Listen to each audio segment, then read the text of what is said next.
Hello అండి, నమస్కారం. Welcome to my channel. ఈరోజు ఈ వీడియోలో రామేశ్వరం యొక్క కథ చరిత్ర మరియు అక్కడ ఉన్న 22 బావుల యొక్క చరిత్ర గురించి, వాటి విశిష్టత గురించి వివరించబోతున్నాను. రామాయణం ప్రకారం శ్రీరాముడు సీతమ్మని రావణాసురుడి నుండి రక్షించడానికి సముద్రం దాటాలని నిర్ణయించుకున్నాడు.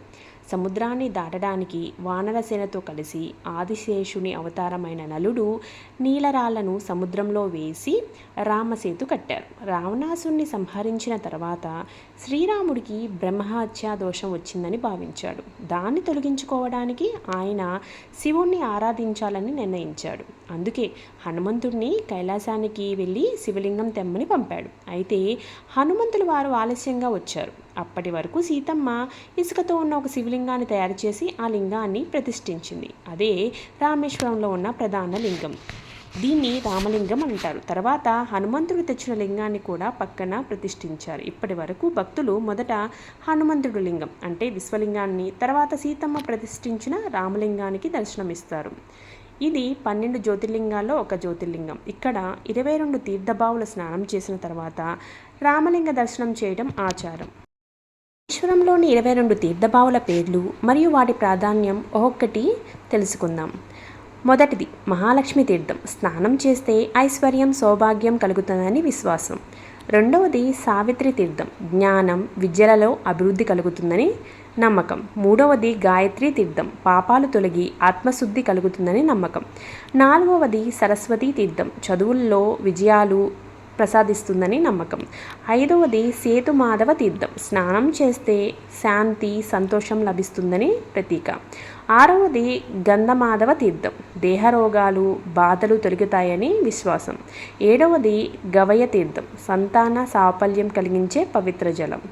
ఎనిమిదవది నలతీర్థం. నలుడు సాక్షాత్కరించి ధైర్యం ప్రసాదిస్తాడని నమ్మకం. తొమ్మిదవది నీలతీర్థం. నీల మహర్షి అనుగ్రహం, దోష నివారణ జరుగుతుంది.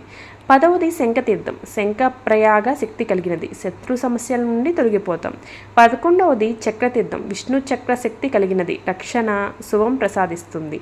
12వది బ్రహ్మహతి తీర్థం. బ్రహ్మహత్య దోషాలు తొలగిపోతాయని చెప్తారు.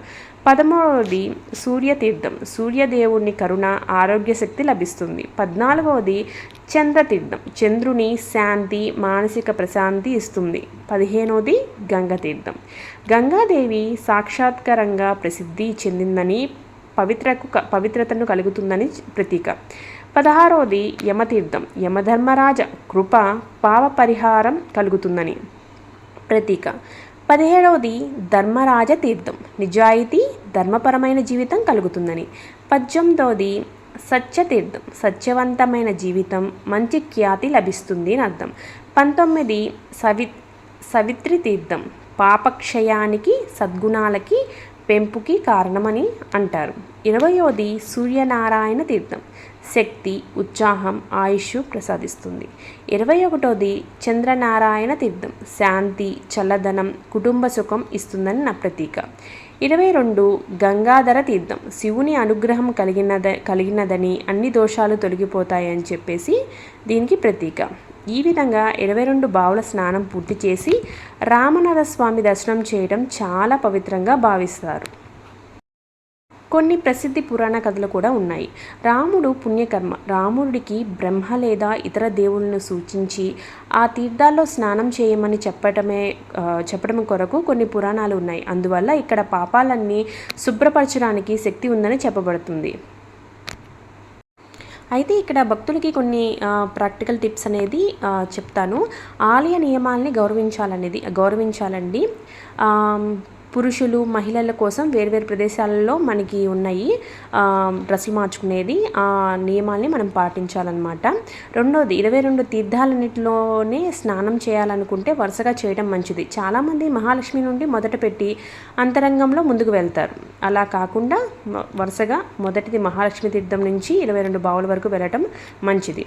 ఫోటోగ్రఫీ, మొబైల్ వినియోగాలు ఆలయంలో అనుమతి లేదండి. చాలా దారుల్లో భక్తి ఉద్దేశంతో ఉన్నవారు ఆపేక్ష చూపండి. అండ్ అక్కడ గనక మీరు ఫోటోలు, వీడియోలు తీస్తే కనుక బాగా స్ట్రిక్ట్గానే ఉంటారు. తర్వాత మీరు కనుక ఇది వేసవి సెలవుల్లో అంటే ఎండాకాలంలో కనుక మీరు ఇది ప్లాన్ చేస్తూ ఉంటే అక్కడ ఆలయ పరిస్థితిని, అక్కడ ఉన్న బావిలో ఉన్న నీటి సిచ్యువేషన్ బట్టి మీరు ప్లాన్ చేసుకుంటే మంచిది. ఇది నేను చెప్పదగిన సూచన.